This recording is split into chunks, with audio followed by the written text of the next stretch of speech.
Welcome to NFL World, where the NFL starts and ends. I'm your host, Jacob. Let's talk more about this Maxx Crosby trade to the Baltimore Ravens. The Raiders getting 2 first-round picks. We mentioned this in the short on Friday.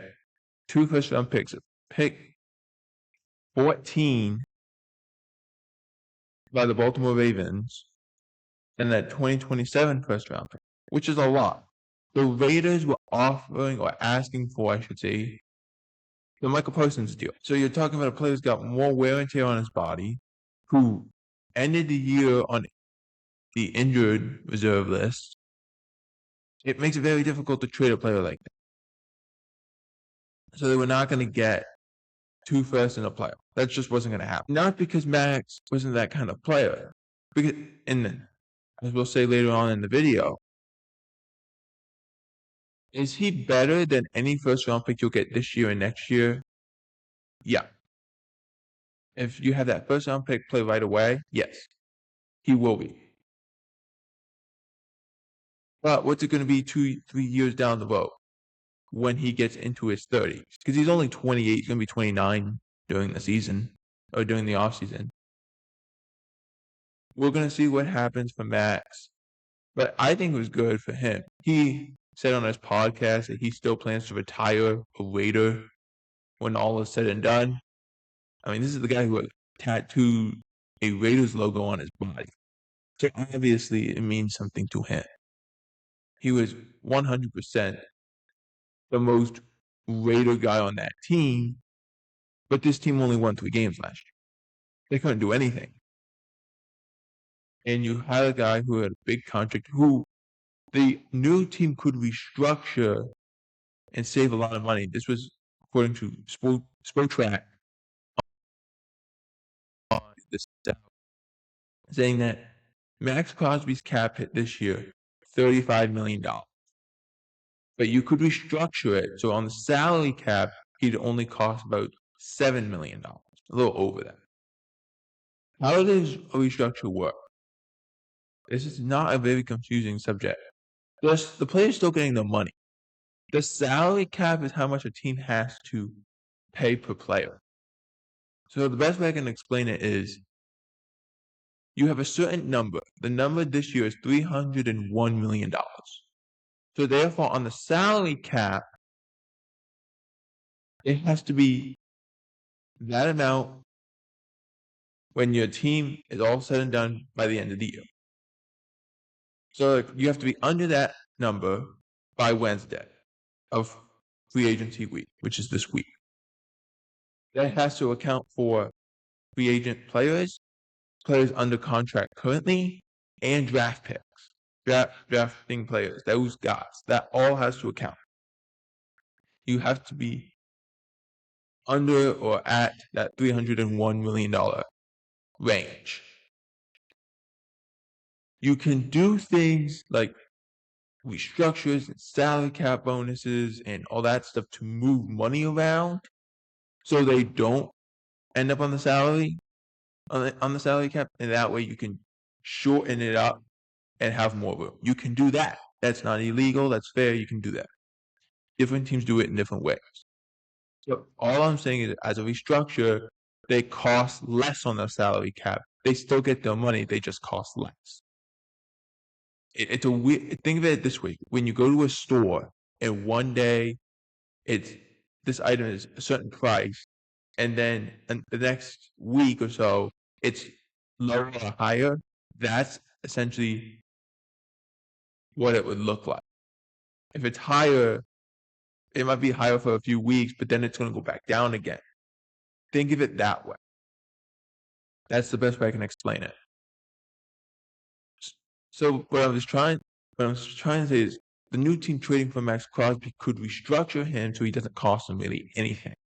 And his salary cap the next 2 years drops from 35 to 28. And you have movable years and you can restructure more and all that stuff. Let's talk about the offers that they were getting.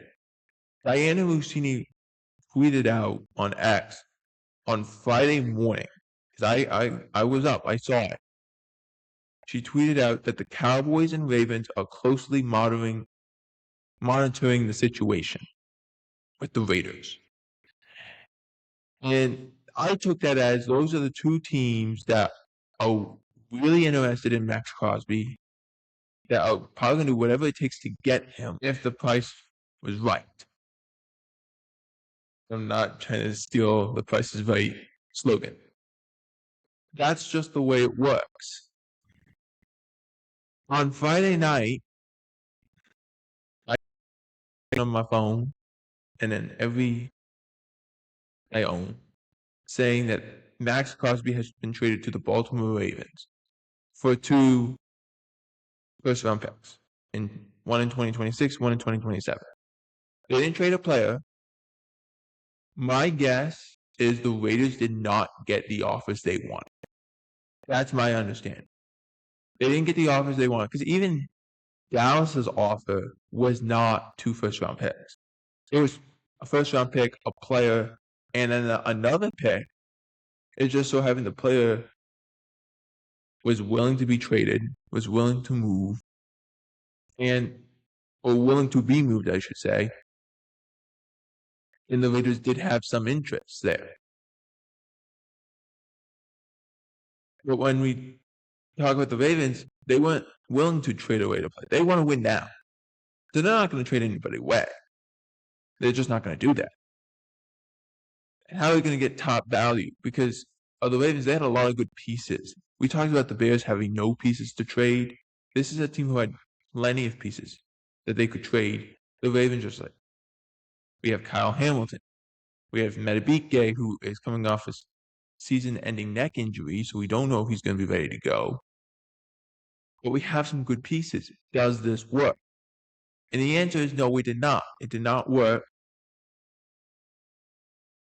at least for the Ravens. But they ended up dealing 2 first-round picks anyway. You'll take that because, like I said, of the 2 players that you were going to get in the first round of this year's draft and next year's draft, are they going to be as good as Maxx Crosby is at this point? The answer is no. That's a no. That's easy to answer. Let's talk about the Cowboys' trade offer, which is actually a pretty strong offer for them. And I know that's weird to say, but it is. They were offering a 2026 first-round pick, number 12 overall. That would have been their first-round pick for 2026.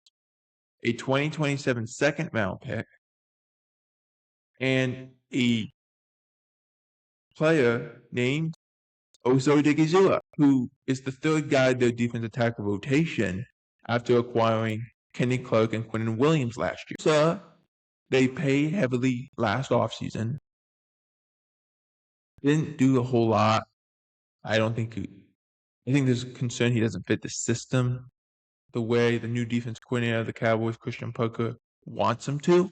I think that's the reason the team was willing to move him.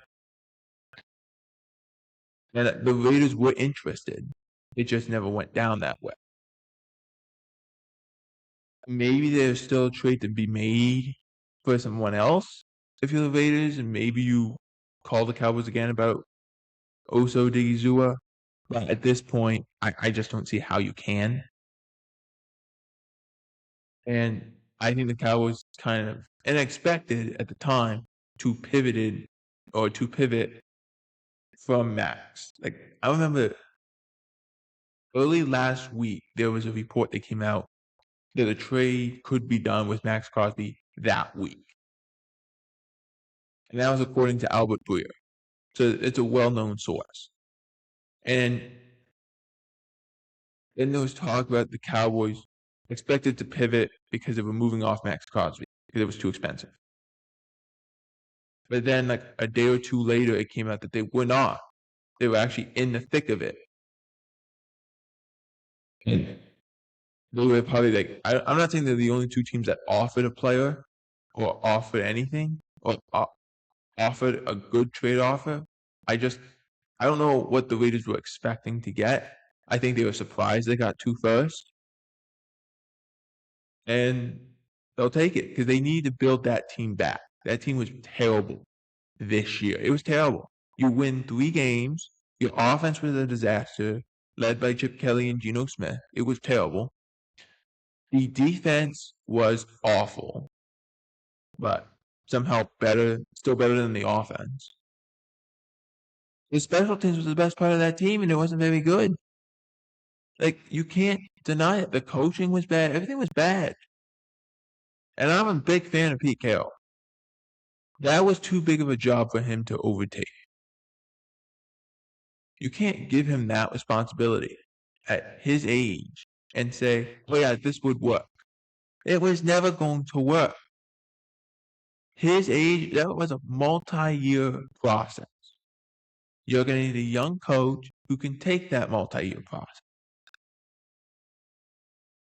So moving on from Pete Carroll made sense.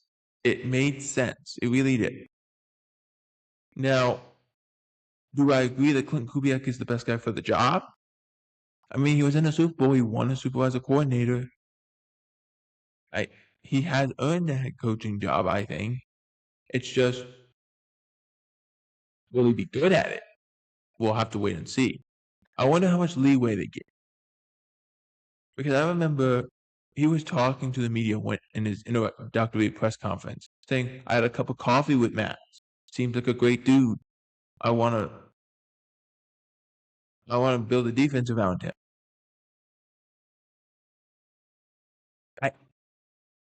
Maybe that was to try to soften the blow a little bit, but to me, it was just not going to work. It was just not good enough.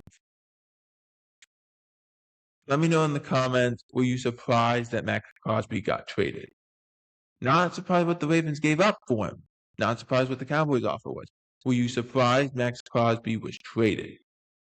And also, we're going to do, as free agency opens in about 2 hours' time, we are going to do shorts, YouTube shorts, when every player gets signed. We'll do a YouTube short about it. It'll be on the channel, so go check that out. And please subscribe if you're new to the channel. We just passed 100 subscribers. Thank you very much. Let's continue growing this community. For NFL World, I'm Jacob Hewitt.